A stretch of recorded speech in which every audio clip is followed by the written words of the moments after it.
मैं बात करूंगा लोकतंत्र की, जमहूरियत की, प्रजातंत्र की। और लोकतंत्र के बारे में एक पुरानी कहावत है, democracies of the people, for the people, by the people. जनता जनार्दन आप हैं और आप तय करते हैं हमारा लोकतंत्र, हमारा प्रजातंत्र क्या होगा अपने प्रतिनिधियों को चुनकर, जो फिर सरकार चलाते हैं या नगर निगम चलाते हैं। चुनाव को सबसे बड़ा मेला भी कहा जाता है, जश्न, उत्सव, त्योहार। लेकिन अगर चुनाव में ही निष्पक्षता खत्म हो जाए, पारदर्शिता को तिलांजलि दे दी जाए, घपलेबाजी और धांधली हो धड़ल्ले से खुलेआम, तो क्या लोकतंत्र तार तार नहीं होता? फिर हम विश्व गुरु कैसे बनेंगे? और यह किस संदर्भ में मैं बात कर रहा हूं? यह चुनावी साल है, सबसे बड़े चुनाव होने वाले हैं, लेकिन एक बहुत ही छोटा सा चुनाव, कल भी मैंने कार्यक्रम किया था, एक छोटा सा चुनाव, मेयर का चुनाव, और उसमें ऐसी घपलेबाजी, ऐसी धांधली हुई कि आज सुप्रीम कोर्ट ने चंडीगढ़ मेयर चुनाव के नतीजे ना सिर्फ निरस्त किए, रद्द किए, बल्कि जो 8 मतपत्र, बैलेट पेपर इनवैलिड, अवैध करार दे दिए गए थे अनिल मसीह द्वारा, जो प्रिजाइडिंग ऑफिसर थे। उन्हें बुलाया गया, वो मंगाए गए सुप्रीम कोर्ट में, और सुप्रीम कोर्ट ने पाया कि ये तो गड़बड़ झाला किया हुआ है, ये तो जानबूझकर स्मज कर दिया गया है बैलेट पेपर को, यानी कि उन पर निशान बना दिए गए, और फिर कह दिया गया कि अरे ये तो खराब हो गए हैं, ये तो कई जगह निशान हैं। तो ये कारण बना दिया गया उन मतपत्रों को, बैलेट पेपर को इनवैलिड करार करने का। और कुल मिलाकर 36 वोट थे, उनमें से 8 जो इनवैलिड हुए, सभी के सभी आम आदमी पार्टी के। सुप्रीम कोर्ट ने कहा नथिंग डूइंग, ये नतीजे निरस्त किए जाते हैं, और आम आदमी पार्टी का जो मेयर का उम्मीदवार था कुलदीप कुमार, उसे बाकायदा मेयर बना दिया सुप्रीम कोर्ट ने। यह अपने आप में एक ऐतिहासिक फैसला है। पर अब बड़ा पर, यह धांधली कार्रवाई किसने और कैसे हो गई? यह अनिल मसीह का मसीहा कौन था? या खुद ब खुद कर रहा था अनिल मसीह यह सारी कारगुजारियां? आज से 15 दिन पहले सीधा सवाल में ही मैंने कैमरा 7 जो सर के ऊपर लगा हुआ था अनिल मसीह के, जहां वो चोरों की नजरों से लगातार देख भी रहा था, वो फुटेज खंगाल ली थी। हमने 15 दिन पहले आपको दिखाई थी। उसके 2 हिस्से आपको एक बार फिर दिखाना चाहूंगा। ये बहुत जरूरी है दिखाने। ये लोकतंत्र को, हमारी चुनावी प्रक्रिया को शर्मसार करने वाली तस्वीरें हैं। ऐसे लोकतंत्र नहीं चलता और ना ही चलना चाहिए। कठोर कार्रवाई के साफ संकेत दिए हैं अनिल मसीह के खिलाफ सुप्रीम कोर्ट ने। रजिस्ट्रार जुडिशियल को एक नोटिस जारी करने के लिए कह दिया गया है अनिल मसीह को, कारण बताओ नोटिस, 21 दिन में जवाब देना है। मामला परजरी का भी है, मामला धोखाधड़ी का भी है, और 7 साल तक की सजा हो सकती है। लेकिन पहले आपको 5 फरवरी लिए चलता हूं। हम वाहिद इकलौते चैनल थे जिन्होंने यह फुटेज दिखाई। तो पहले उसका एक हिस्सा देखिए, पहला हिस्सा। अब मैं दिखा देता हूं, सस्पेंस ज्यादा देर तक रखना नहीं चाहिए। अब देखिए, ये 36 जो पर्चियां थी उनमें से पहली 10 दिखाता हूं। फुल स्क्रीन लेकर आइए सिर्फ। अब देखिए, जो बैलेट पेपर है उसके बाईं ओर तो हस्ताक्षर करने हैं, लेकिन दाईं ओर भी कुछ करते हैं अनिल मसीह, दिबांग और अभय। इस बात पर गौर कीजिए। फिर दूसरी पर्ची में भी फिर कुछ लिखा जाता है। फिर तीसरी पर्ची आती है, बाईं ओर साइन करके उसे ट्रे में रख दिया जाता है। इनवैलिड वाली ट्रे में नहीं, ये नॉर्मल ट्रे में है। नॉर्मल ट्रे में। अच्छा, अब चौथी पर्ची वहां भी सीधा साइन किया, दूसरी तरफ दाहिनी ओर कुछ नहीं किया जाता। पांचवी पर्ची देखिए, वो भी ऐसे रख दी जाती है। फिर छठी पर्ची आती है, वहां पर बाईं ओर हस्ताक्षर किए जो करने होते हैं, और फिर दाहिनी ओर ये क्या किया जा रहा है, स्मज किया जा रहा है, कोई निशान लगाया जा रहा है, एक आधार तय किया जा रहा है कि ये वोट इनवैलिड है। अब सातवीं देखिए, अब तक 3 पर्चियों में 2 जगह हाथ चला है, सातवीं फिर सीधी रख दी जाती है।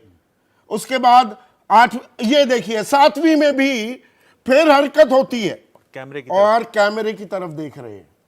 चोर की दाढ़ी में ये तिनका है क्या?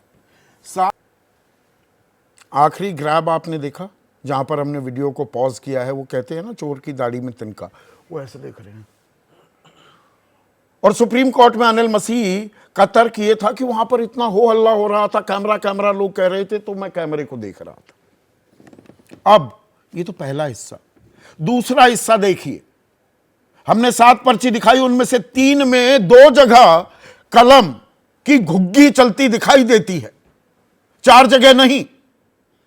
और जहां घुग्गी चली 2 जगह, अब 3 ट्रे आप देखेंगे, एक में बीजेपी के लिए जो पक्ष में वोट पड़े, एक आम आदमी पार्टी और कांग्रेस के पक्ष में, और एक जो अवैध करार दिए गए। अब उसे देखिए, हमारे पास क्लीन फुटेज है, कोई एडिटेड नहीं है। ये हम ट्रीट करके आपकी आसानी के लिए आपको समझा रहे हैं। 21 मिनट 49 सेकंड की पूरी फुटेज है हमारे पास। अब देखिए, ये सीन 2 और सीन 3, जहां पर पहली नंबर पर्ची पर 2 जगह निशान लगाते दिखते हैं, दूसरी नंबर पर्ची पर, छठी और 7वीं पर। अब ये स्क्रीन के दाहिनी ओर देखिए आप, यहां पर 3 ट्रे रखी हुई हैं, और इन ट्रे में पहली ट्रे बीजेपी के पक्ष में पड़े हुए वोटों की है, दूसरी ट्रे आम आदमी पार्टी कांग्रेस के पक्ष में पड़ी वोटों की है, और तीसरी ट्रे इनवैलिड वोटों की है। अब देखिए, इसके अंदर सिर्फ सीन 3 दिखाइए। अब ये 7 नंबर वोट वहां गई है, और ये 6 नंबर, अब ये 5 नंबर बीजेपी, 4 नंबर बीजेपी। इस पर गौर कीजिएगा, अभी 3 नंबर आएगी, और 1 और 2 में आपको बता रहा था 2 जगह वहां पर हस्ताक्षर हुए हैं, ये 3 गई। अब इसके बाद 2 नंबर वोट आएगी, ये देखिए इनवैलिड वाली ट्रे में पहले नंबर की वोट जो सबसे पहले जिस पर हस्ताक्षर किए और 2 जगह करते निशानदेही करते पाए गए अनिल मसीह, वो भी इनवैलिड में जा रही है। मतलब खुला खेल फर्रुखाबादी हो रहा था। इसे कहते हैं ओपन एंड शट केस, यही शब्द इस्तेमाल किए थे मैंने 5 फरवरी को, और यही फुटेज देखकर, इस फुटेज को देखा और सही सत्य पाया सुप्रीम कोर्ट ने। अब सवाल यह उठता है, अनिल मसीह पर तो जो कार्रवाई होगी वो होगी और होनी चाहिए, एक नजीर पेश की जानी चाहिए, लेकिन अनिल मसीह क्या अपने दम पर ही ये कर रहे थे? अब इसमें क्रोनोलॉजी समझने की जरूरत है। 18 जनवरी को ये चुनाव होने वाले थे, 36 वोट 20 आम आदमी पार्टी और कांग्रेस की थी, 13 जमा 7, तो वो जीत तो होनी थी। 18 जनवरी को चुनाव नहीं होते, अनिल मसीह की तबीयत नासाज हो जाती है। फिर चंडीगढ़ प्रशासन, अब चंडीगढ़ प्रशासन पर गौर कीजिएगा, वो कहता है 6 फरवरी को चुनाव कराएंगे। आम आदमी पार्टी हाईकोर्ट पहुंच जाती है, तो 30 जनवरी को चुनाव कराए जाते हैं, जहां पर यह गड़बड़ झाला किया जाता है। अब मेयर भी बन गए बीजेपी के, पर 2 तारीख को पंजाब के राज्यपाल और चंडीगढ़ के प्रशासक, चंडीगढ़ के एडमिनिस्ट्रेटर भी होते हैं वो, उनका नाम बनवारी लाल पुरोहित, गृह मंत्री अमित शाह से मिलते हैं और 3 फरवरी को निजी कारणों का हवाला देते हुए वो इस्तीफा दे देते हैं। यहां दर्शकों ये गौर करने की बात है कि जो ये चुनाव हुए नगर निगम के, ये मेयर के जो चुनाव हुए, ये होते हैं चंडीगढ़ प्रशासन की देखरेख में। इसमें चुनाव आयोग, दिल्ली के चुनाव आयोग का कोई लेना देना नहीं होता। तो जिम्मेदारी तो बनवारी लाल पुरोहित की बनती है, पर वो तो इस्तीफा दे चुके। सुप्रीम कोर्ट ने आज उनके बाबत कोई ना तो टिप्पणी की, ना कि आगे हम बुलाएंगे या नहीं बुलाएंगे, ऐसा कोई संकेत या संदेश नहीं दिया है। पर यह किसने किया, यह इतनी लंबी क्रोनोलॉजी कैसे हुई? पंजाब हरियाणा हाई कोर्ट ने स्टे लगाने से भी इनकार किया तो सीधे सुप्रीम कोर्ट आना पड़ा, और सुप्रीम कोर्ट ने यह ऐतिहासिक फैसला दिया। अब विपक्ष तो बम बम है, वो जाहिर सी बात है बम बम होगा भी। अरविंद केजरीवाल आज उन्होंने बहुत से शब्दों का इस्तेमाल कर डाला। चोरी, गड़बड़ी, बदमाशी, रंगे हाथ, कुकर्म, चैलेंज, खतरा, बेनकाब, षड्यंत्र, धांधली, अहंकार। निशाना बीजेपी पर था। सुप्रीम कोर्ट में आज सत्य की जीत हुई। अगर ये 36 वोट में से 25% वोट चोरी कर सकते हैं तो 90 करोड़ में से कितनी चोरी करेंगे? अब अरविंद केजरीवाल इस चुनाव को 24 के चुनाव से जोड़ रहे हैं। राहुल गांधी ने भी सुर में सुर मिलाया। लोकतंत्र की हत्या की भाजपाई साजिश में मसीह सिर्फ मोहरा है, पीछे मोदी का चेहरा है। वो सीधा यह आरोप लगाते दिख रहे हैं। पर सवाल यहां पर यह है कि कर्नाटक में जीत हो जाती है या हिमाचल में जीत हो जाती है, तब चुनावी साजिश, षड्यंत्र, कुकर्म ये कहां चले जाते? तो अब जो ये हुआ चंडीगढ़ में, इसकी गूंज क्या आने वाले दिनों तक लोकसभा चुनाव में भी दिखाई देती रहेगी? अरविंद केजरीवाल कह रहे हैं 370 को लेकर इतनी कॉन्फिडेंट कैसे है बीजेपी? पहले से ही कोई सेटिंग हो रखी है क्या? तो ये एक बड़ी साजिश, षड्यंत्र है क्या, या ये कोरी राजनीतिक पोस्चरिंग हो रही है? एक चुनाव है, चोरी पकड़ी गई, चोर के खिलाफ कार्रवाई हो रही है, विजयी घोषित कर दिया गया मेयर को, और बात यहां खत्म होनी चाहिए। विपक्ष क्या साथ आता दिखेगा? जबकि वो तो बिखरता हुआ दिख रहा है। लगातार रोज बरोज खबरें यही आ रही हैं कि एक और बिछड़े सभी बारी बारी। तो ऐसे में आज का सीधा सवाल, और सवाल पर गौर कीजिएगा,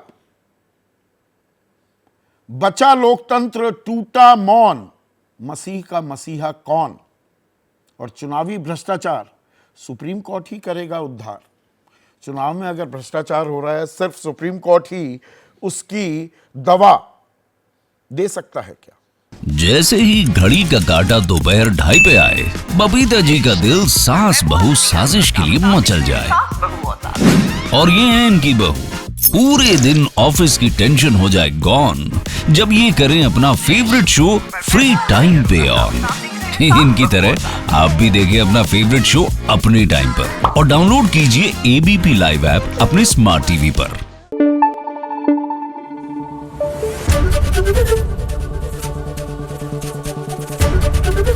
एबीपी न्यूज आपको रखे आगे।